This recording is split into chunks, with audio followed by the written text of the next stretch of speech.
this guy can ever convert me to root for his team because I'm a Jets fan. But boy, oh boy, you got to respect him. Oh my God, the Patriots, the world champions again.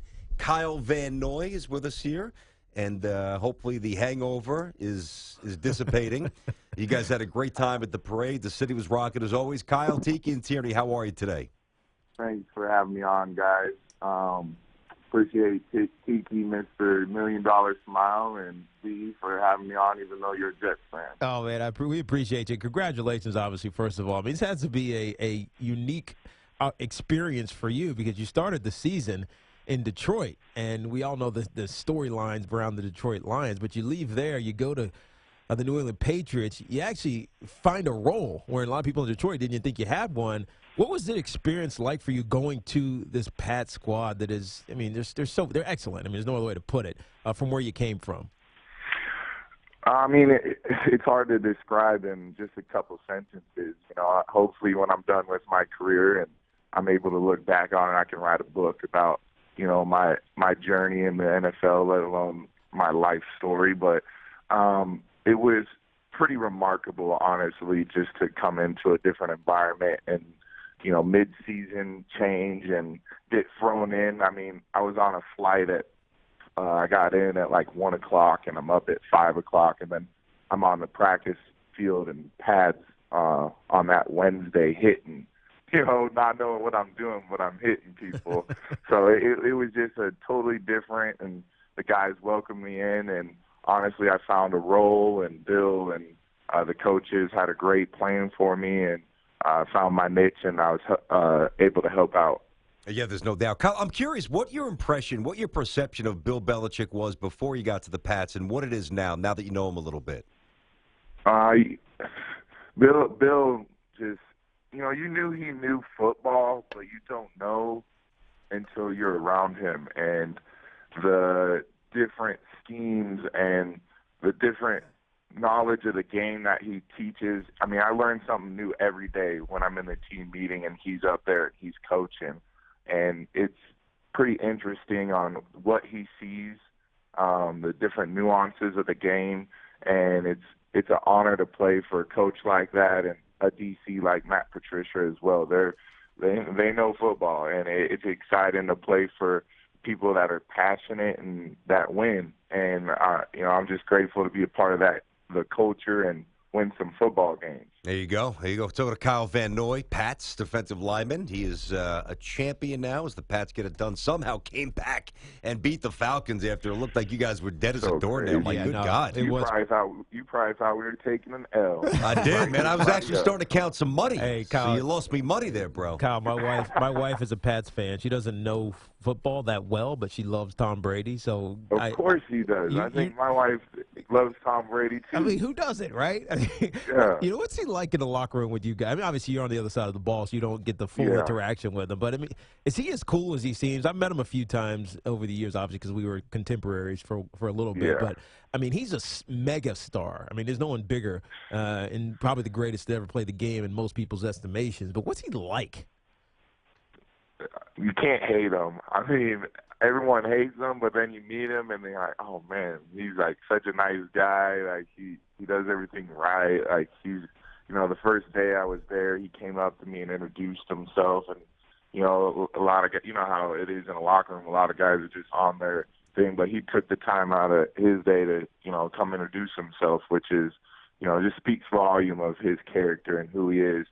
But, you know, he's a competitor. You know, he didn't waste any time trying to go at me on the practice field when I was covering James White. I'll never forget it. He threw a wheel route and it went right by my helmet. I was on like perfect coverage. I even tried to hit the ball out of James, and I turned around like, how the hell did he get that ball in? And he just smiled and started nodding his head like, yep, you're new.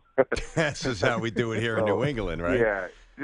It's just remarkable of how hard he works, his professionalism every day, and he's just a great guy. And all, you know, one of the speeches he had before the game in the locker room, man, it was powerful, and I'll never forget it, and I'll cherish that moment because it was pretty pretty legit what he was saying. Wait, you mean before the Super Bowl, his speech? Yes. Yeah, but it didn't work sure. because you guys were getting shut out, man. So his speech didn't actually work. Obviously, it worked. We came back and won. You Yeah. know, I don't Maybe know somebody gave a better halftime speech. what are you know? I could say, what are the Jets talking about? Oh, look at this guy. Damn, Look you got the at game. this guy. Kyle, I like you already. I like you already. Now, look, you said you mentioned this about Brady competing against you. I'm assuming you were starting at that point. And we talked to Deion Branch after this game on, I guess it was Monday. We talked to him. Yep. And he said the Pats, you guys often go not live, but one-on-one. You know what I mean? Ones against ones, so that you increase the competitiveness in practice, which is one of the reasons why you get in the situational football. You guys always execute. Is that actually true? Does that happen every week with you guys? Yeah, we do situational football. We call them gotta have it situations, and you know, it's competitive period. You know, but nobody wants to lose, because if you lose, you got to run. So you know, it's a high period practice, and it's competitive, and you got a lot of trash talking, and a lot of people mad about taking L's, and a lot of people talking trash. So it's fun, and it brings the practice up another notch that, you know, others may not see it in other areas of the game, like as far as, you know, competitive, like got to have it situations where, you know, you go over them, but you walk through them or whatever. We're actually running through these to where you're getting that high level of focus, and you're going against the best on best. So it's awesome. So to Kyle Van Noy with us here at the Pats, and you know, some of the snapshots, Kyle, from the parade, whether it's Patricia with right before the parade with the Goodell clown shirt, or Amendola wearing the hat, or Edelman getting whacked in the face with a beer and actually catching it like he somehow caught that miraculous pass during the game, or Gronk without a shirt, or Belichick sounding like a deranged lunatic when he was chanting out "No days off." I mean, that's what we saw. But I can only imagine what it was like behind the scenes.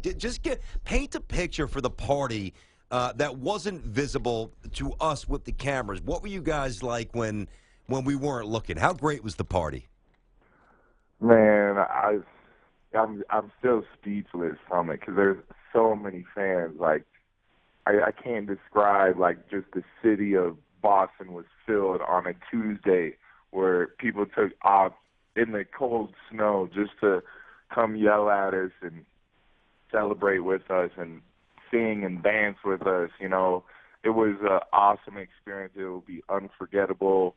For me, it was just something I'll never forget, just because I was just speechless still, man. It was just awesome. I'm really grateful for the chance to dance and party with everybody, and, you know, just have a good time. And it meant a lot to me to be able to be a part of it, and it was a party. Like, whatever Gronk was doing, that was what it was like. Except he took Nice. He made it public, which is awesome. Which is why we always love. Yeah. That's why we all love Gronk. Hey, look, one of the narratives around this Pat squad was the ire for Roger Goodell, and it started to show up, right? Especially after you won. Roger is up on the stadium, and he's gone real quick after handing the trophy off. We see Matt Patricia. Wouldn't you be gone? Of course. I mean, but you guys said the right things all the time. I mean, what was it like in the locker room towards the commish? Honestly, we didn't even talk about it. Oh, come on now. Come on. You got to think about it. It's not like, to us, it's our job. We do what we do. We're not worried about him. You know what I mean? Yeah. Well, then why are you wearing shirts and hats? Exactly.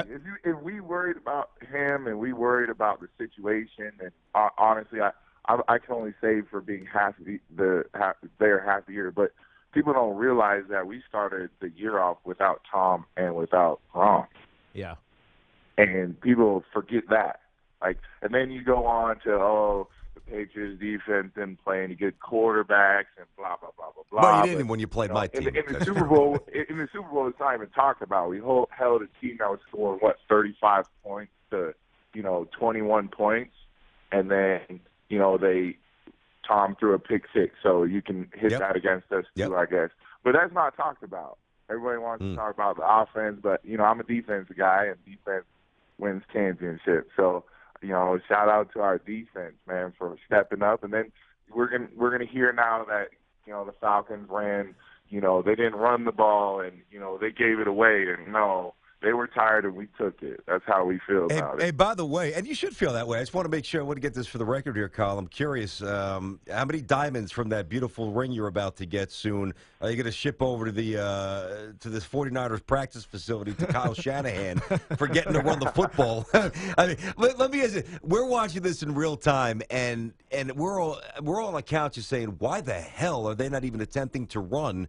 And I can't imagine they that. tried. You got to think they tried. They ran the ball 4 or 5 times, and they got 6 yards. Yeah. Yeah, but Do you think they want to keep running the ball, or you want to put it in the MVP's hand?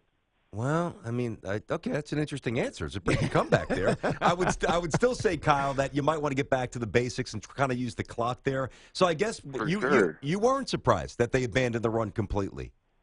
No, we stuffed the run in the second half. Okay. You got to think you have Julio Jones and Matt Ryan, who's been playing phenomenal football, and it's 3rd and 1, and you run a play action, and it happens to be a forced fumble that turned the game by Dante Hightower, who needs to get paid a lot of money. Yeah. I'll just throw that out there. Yeah. Mm-hmm.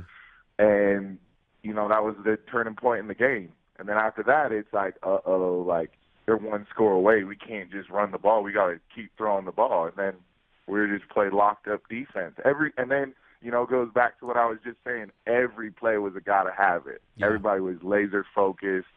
Julio ended up coming down and have one of the best catches I've ever seen in live football by far. And then then the next play was a gotta have it. And then we kept playing, and then a great holding call. We'll take it. Pushed them back, and then next play was incomplete, and they had a punt. And then Tom comes down and scores. And then the coin flip happens, and it's over. We knew we were going to win. Yeah, it was over. It was over. Untie your shoes, take them off, put your feet up. It's over. Great, it's over. It's over at the coin flip. Kyle, we only have about 25 seconds here, and I know you guys are going to enjoy this one for a while. But your coach says we're getting right back to work. Is he actually trying to get you guys back to work like right away? Yeah, honestly, he turned the page, but I'm like, Coach, I gotta enjoy this, man. This is my first one. I know this is 5Q, but I'm gonna take a couple of days off, man. I've been going at it hard for you for a while, so I'm gonna take some days off. Good, you deserve it. You've earned it, buddy. Appreciate Kyle, it. Good job, man. Congrats. Boy, what a change. I appreciate y'all having me on. You guys are awesome. Well, we know, Kyle. We know. I should say he didn't even play. He didn't even play, that? Kyle. He didn't even play a game. I know.